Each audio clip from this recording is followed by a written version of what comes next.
ಅದೇ ಅಣ್ಣವ್ರ ಸಿನಿಮಾಗೆ ಹೋದ್ರೆ ನೋಡಿ, ಏನಪ್ಪ ಚೆನ್ನಾಗಿದೆಯಾ? ಯಜಮಾನ್ರಿ ಚೆನ್ನಾಗಿದ್ವಿ, ಮಗಳ ಮದುವೆ ಇತ್ತು. ಏನೋ Vishnu sir cinema, Vishnu sir ಧ್ವನಿ ಕಲಿಯೋದು ಬಹಳ ಕಷ್ಟ. ಏಯ್ ಏನ್ಲ ಮಾಡ್ತಾ ಇದೀಯಾ?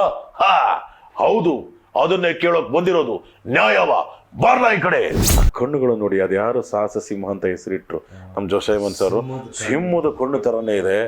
ಆಮೇಲೆ ನಿಂತ್ಕೊಂಡು ಅವ್ರು ನೋಡಿ ಹೇಳ್ಬೇಕು, ಹಿಂಗೆ ನಿಂತಿರ್ತಾರೆ, ಟ್ರಪ್ ಅಂತ ಕಣ್ಣೀರು ಬರುತ್ತೆ, ನೋಡ್ತಾರೆ ಮೇಲೆ.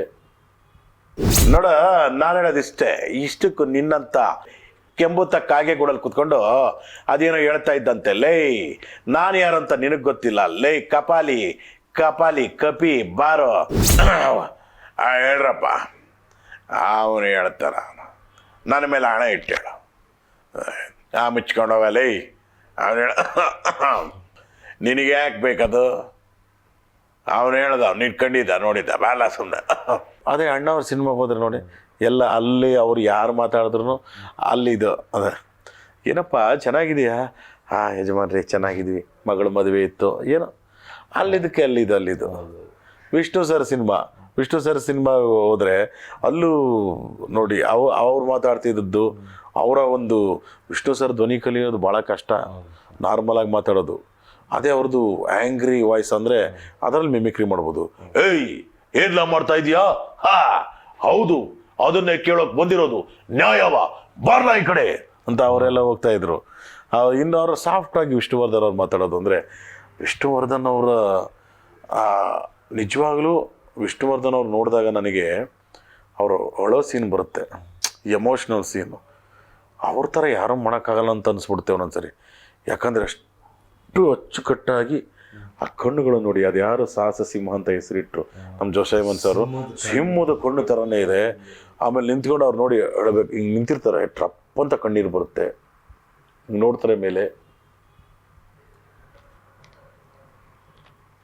ಅಂದರೆ ಹಿಂಗೆ ಬರ್ತಾ ಇದೆ.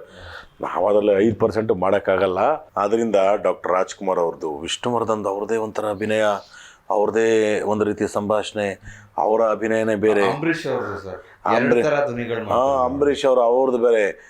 ನೋಡ, ನಾನು ಹೇಳೋದಿಷ್ಟೇ, ಇಷ್ಟಕ್ಕೂ ನಿನ್ನಂತ ಕೆಂಬುತ್ತ ಕಾಗೆಗೂಡಲ್ಲಿ ಕುತ್ಕೊಂಡು ಅದೇನೋ ಹೇಳ್ತಾ ಇದ್ದಂತೆ, ಲೇ ನಾನು ಯಾರಂತ ನಿನಗೆ ಗೊತ್ತಿಲ್ಲ, ಲೇ ಕಪಾಲಿ ಕಪಾಲಿ ಕಪಿ ಬಾರೋ ಅಂತ ಹೇಳೋರು.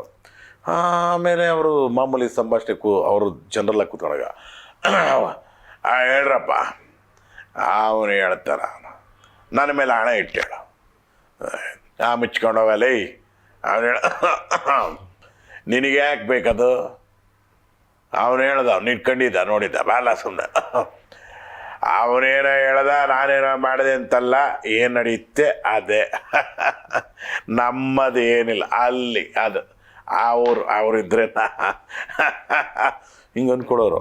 ಅಂದರೆ ಇವತ್ತು ನಾವು ಕ್ರೇಜ್ ಇದೆ ಇಂತಿಂಥ ನಟರ ಅಭಿಮಾನಿಗಳು ಅಂತ. ಆದರೆ ನಾನು ಹೇಳೋದು, ಆ ಕಾಲದಲ್ಲಿ ಆ ಕ್ಯಾಮ್ರಾಗಳು, ಆ ಡಬ್ಬಿಂಗ್ ಸ್ಟುಡಿಯೋ, ಆ ಒಂದು ಡೈರೆಕ್ಟ್ರ್ ಹೇಳೋವಂಥದ್ದನ್ನು ಕೇಳಿಕೊಂಡು ಅಭಿನಯ ಮಾಡಿ, ನಮಗೆ ಅವಾಗೊಂದು ಅಭಿನಯ ಮಾಡಿದ್ರೆ ಒಂದು ರೀಲ್ ಹೋಗ್ತಾ ಇತ್ತು. ಇವತ್ತು ಡಿಜಿಟಲ್ ಇದೆ, ಯಾರಿಗಿಲ್ಲ. ಸರ್ ಬೇಡ, ಇದು ಇನ್ನೊಂದು ತಗೊಳ್ಳಿ ಅಂತೀವಿ. ಆವಾಗ ಪ್ರೊಡ್ಯೂಸರ್ ಹೇಳ್ತಾರಲ್ಲ, ದೊಡ್ಡ ನಟರು ಕುಗೀತಿದ್ರಂತೆ, ಏನ್ರಿ ಇಷ್ಟೊಂದು ರೀಲ್ ತಿಂತೀರಾ? ಎಲ್ಲಿ ತರೋದು? ನಾವು ಭಯಭಕ್ತಿ ಎಲ್ಲೇ ಬಂದ್ಬಿಡೋದು, ಡೈರೆಕ್ಟರ್ ಬಗ್ಗೆ ಭಯಭಕ್ತಿ, ಪ್ರೊಡ್ಯೂಸರ್ ಬಗ್ಗೆ ಬಂದ್ಬಿಡೋದು ದೊಡ್ಡ ನಟರಿಗೆ.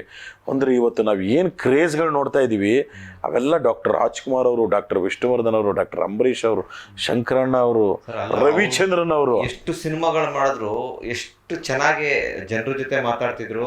ಆಮೇಲೆ ಸಿನಿಮಾ ಶ್ರದ್ಧೆ, ಟೈಮಿಂಗ್ ಸೆನ್ಸು ಇವೆಲ್ಲ ನಾವು ನೋಡಿಲ್ಲ, ಬಟ್ ದೊಡ್ಡವರೆಲ್ಲ ಹೇಳ್ತಾ ಇದ್ರಲ್ಲ, ಕೇಳಿದ್ರೆ ಖುಷಿ ಆಗುತ್ತೆ.